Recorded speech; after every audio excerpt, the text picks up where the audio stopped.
Amanda and Daniel Rivers were once the picture of suburban stability, till a custody battle tore them apart and ended in a shocking, cold-blooded killing outside the very courthouse meant to bring closure. Amanda and Daniel Rivers were the kind of couple everyone in their quiet Texas suburb admired. Their home sat on a neatly trimmed corner lot, always bursting with seasonal flowers from Daniel's landscaping company. Amanda, a certified yoga instructor, hosted wellness classes from their converted garage, often welcoming neighbors with herbal tea and calming music. Together, they raised two children, Ella, 10, and Mason, 7, who played in the local soccer league and attended a well-ranked elementary school just a few blocks away. They volunteered at school events, hosted barbecues in the summer, and attended church every Sunday. From the outside, they seemed to have built an ideal life. But inside the home, things had started to shift long before anyone noticed. The cracks in Amanda and Daniel's marriage began quietly, almost invisibly. It started with long silences and ended dinners. Daniel began spending more time on the road for work, often claiming to have late appointments with clients. Amanda left at home. Juggling parenting and her small business, began to feel isolated. She suspected Daniel was hiding more than just his schedule. Money began disappearing from their joint accounts. Whenever she asked him about it, he became defensive, dismissive, and eventually angry. He told her she was being paranoid. She accused him of lying. The arguments escalated quickly, and the love that once filled their home turned into resentment. Trust, once the foundation of their relationship, completely eroded. Amanda became increasingly protective of their children, convinced Daniel was trying to slowly edge her out of their lives. She claimed he manipulated them, bribed them with gifts, and spoke negatively about her behind her back. Daniel denied it all. He began accusing Amanda of alienating him from the kids, of using emotional blackmail to keep them on her side. Even in public, their tension began to show. Friends noticed Amanda's smile no longer reached her eyes. Daniel stopped showing up to social events altogether. They started sleeping in separate rooms. In October of the previous year, Amanda finally filed for divorce. What followed was a war's-low, bitter, and exhausting. The custody battle became the focal point of their lives. They fought over visitation rights, holiday schedules, and who would keep the house. Daniel demanded joint custody. Amanda refused. She believed he was unfit to parent alone. Daniel accused her of being mentally unstable. Child services became involved briefly after Daniel claimed Amanda left the children home alone for several hours, a claim Amanda fiercely denied and was never proven. But the damage was done. The court ordered parenting evaluations, and things only grew more complicated. From there, months dragged on with no resolution. Mediation meetings turned into shouting matches. Amanda's behavior grew more erratic, while Daniel became colder, more withdrawn. Amanda began journaling obsessively, documenting everything she claimed. Daniel had done to her every lie, every insult, every betrayal. She felt like no one was listening. To the world, Daniel was still the calm, successful businessman. But to Amanda, he was something else entirely, the man who ruined her life. No one, friends, family, or the court knew just how close this custody battle was pushing Amanda toward the edge. In the weeks leading up to the final court date, Amanda's world narrowed into a spiral of fear, anger, and obsession. June 14th was circled in red on her kitchen calendar, date she referred to in her journal as the day everything will be decided. The courtroom was supposed to settle the custody dispute, finalize the divorce, and divide their shared assets. But Amanda saw it as much more. To her, it was a final showdown, the moment where everything she'd endured would either be validated or erased. She had grown convinced that the system was stacked against her. In the past hearings, Amanda felt dismissed by the judge and discredited by Daniel's lawyer. Her concerns about Daniel's behavior were brushed off as emotional exaggerations. When a court-appointed evaluator suggested joint custody might be best for the children, Amanda saw it as betrayal. She believed no one understood what she was facing, that Daniel was manipulative, that he wore a mask for the outside world while quietly destroying her behind closed doors. Meanwhile, Daniel had begun to move on with his life. He posted smiling photos on social media with a new woman named Kelsey, someone he met through work. They were seen together at a local restaurant, holding hands and laughing. Friends of Amanda's told her they'd seen the couple out with Daniel's kids. Whether the outings were innocent or intentional provocations didn't matter to Amanda. It felt like a slap in the face. Her husband had replaced her. Her children were spending time with someone else calling the shots. She felt erased, irrelevant, and invisible. Amanda's behavior shifted dramatically. She stopped teaching yoga, withdrew from her social circle. Her once meticulous home became cluttered and dark. She rarely answered calls from her sister or mother. She started going to the shooting range twice a week, telling the range manager she was just learning for self-protection. She purchased a .38 caliber revolver legally, passed the background check, and locked it in a drawer beneath her bed. She never told anyone about the weapon. Her journal entries became more troubling, too. She described vivid dreams where she walked out of the courtroom with nothing.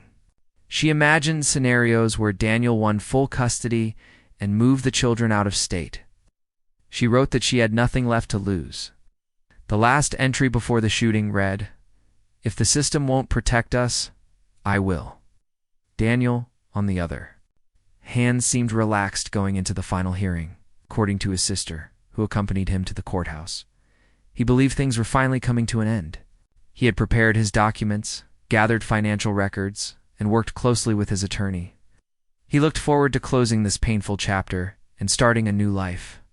He had no idea Amanda would be waiting for him in the parking lot. On the morning of June 14th, Amanda arrived at the courthouse before anyone else. She wore a black blouse and dark jeans. Her revolver was tucked in her handbag. She sat in her car for nearly 30 minutes, staring at the courthouse entrance, her jaw clenched, her hands steady. It wasn't panic that filled her. It was purpose. When Daniel pulled into the lot, stepping out of his car with a folder of documents in hand, he was just steps from the courthouse doors. He never made it inside. The morning air was warm and still. The courthouse parking lot beginning to fill as employees and visitors arrived for the day. At 9:02 a.m., the peaceful routine shattered with the sound of 3 sharp gunshots. In a matter of seconds, what was supposed to be a legal resolution turned into a crime scene. Daniel Rivers fell backward onto the pavement, blood staining his white dress shirt. 2 bullets had struck him, one in the chest, the other in the neck. A third shot missed its mark and lodged into a nearby car door. Screams erupted from people nearby. A woman dropped her coffee as she ran toward the courthouse entrance, while a man crouched behind a parked vehicle, shouting for someone. To call 911, Amanda stood over Daniel's body, her revolver still warm in her hand. Her face was expressionless, her breathing slow and controlled. There was no shouting, no visible panic. She knelt, placed the revolver gently on the ground beside her, and raised her hands above her head. By the time courthouse security reached her, Amanda had already surrendered. Within minutes, the parking lot was swarming with law enforcement and paramedics. Daniel lay motionless, unresponsive. Despite immediate efforts by emergency medical personnel, he was pronounced dead at the yacht. Scene: Amanda was handcuffed without resistance and placed in the back of a police car. She said nothing. Her eyes remained fixed on the pavement, never once glancing back at her husband's body. Police quickly secured the area and placed the entire courthouse under lockdown. The final hearing for Amanda and Daniel's divorce was, of course, canceled. Court staff were stunned. Attorneys who had interacted with both parties earlier in the case struggled to understand what had just happened. One court officer later told reporters, "It was like something out of a movie. You never expect that kind of violence in a place like this." News of the shooting spread rapidly through the town and beyond. Within hours, local television stations ran breaking news banners with Amanda's mugshot, Daniel's smiling Facebook photo, and the headline, "Divorce Turns Deadly at Courthouse."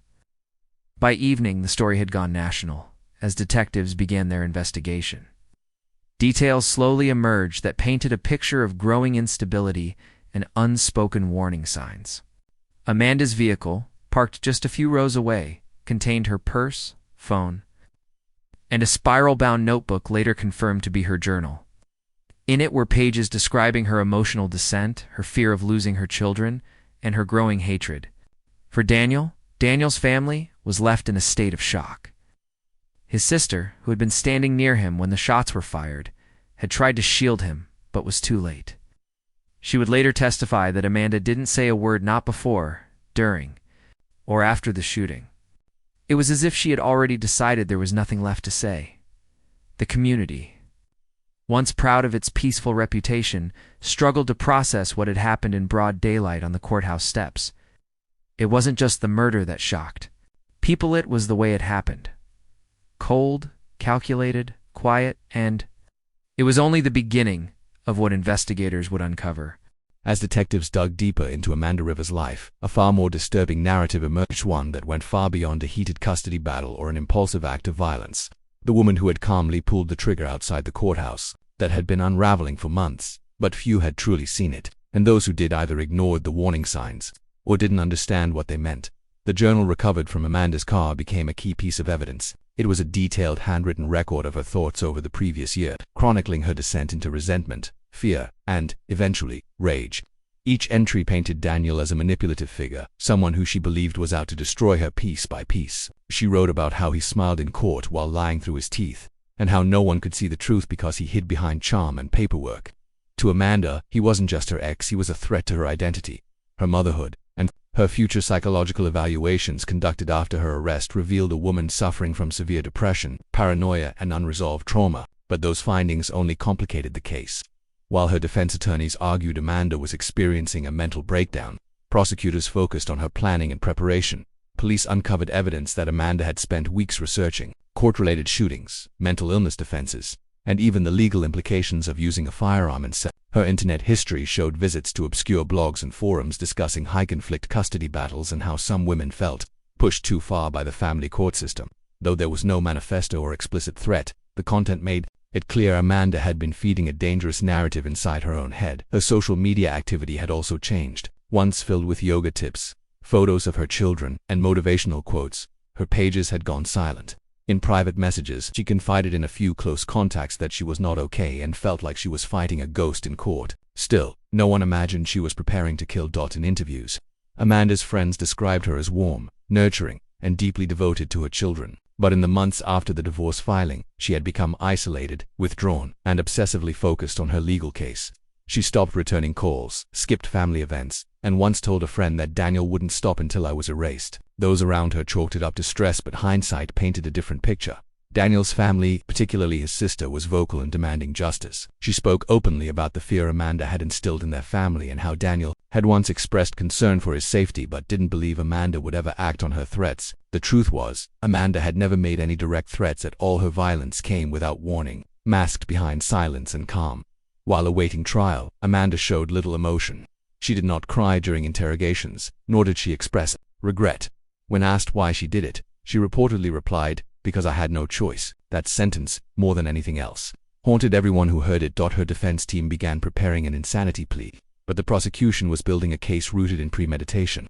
They had the journal, the gun purchase record, the online research, and most importantly, the cold, emotionless way Amanda carried out the act. It wasn't a moment of madness. It was a decision, one she had been making long before anyone noticed.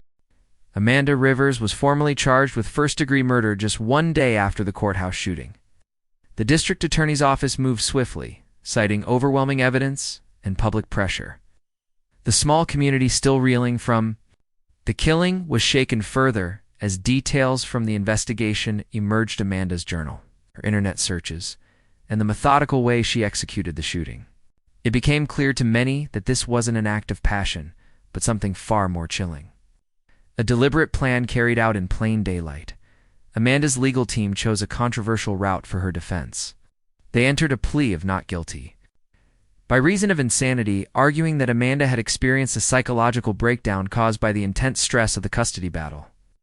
Psychiatrists hired by the defense testified that Amanda suffered from a dissociative disorder, claiming She had become detached from reality and believed her children were in immediate danger.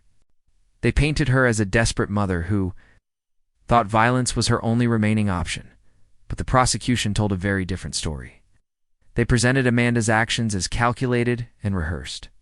They emphasized her purchase of the weapon, her visits to the shooting range, and the timeline of her internet activity. Prosecutors played surveillance footage from the parking lot, Amanda stepping out of her car, watching, waiting, and then approaching Daniel with deliberate steps. They showed the jury her journal entries, underlined words like "no one hears me, and they won't take my children." The trial lasted 2 weeks and attracted national attention.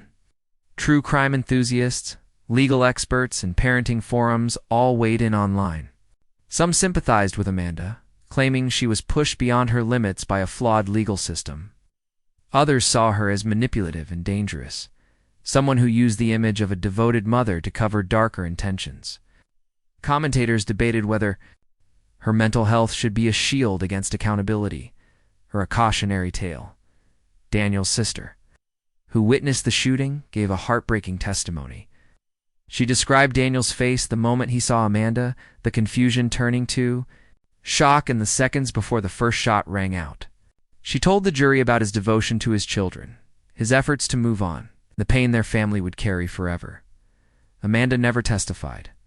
She remained largely silent during the proceedings, her expression blank, her posture still. She appeared neither remorseful nor defiant, alonely distant, as though watching someone else's life unfold in front of her. After just 4 hours of deliberation, the jury returned a verdict: guilty of first-degree murder. Amanda showed no visible reaction.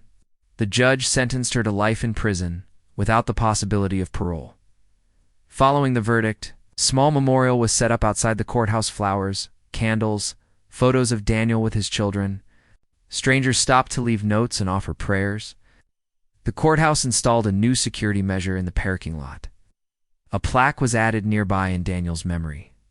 Amanda's children, now living with Daniel's sister, were kept away from the media. Their names never appeared in reports, their privacy fiercely protected. The trauma they carried would be lifelong, shaped by events they had no control over.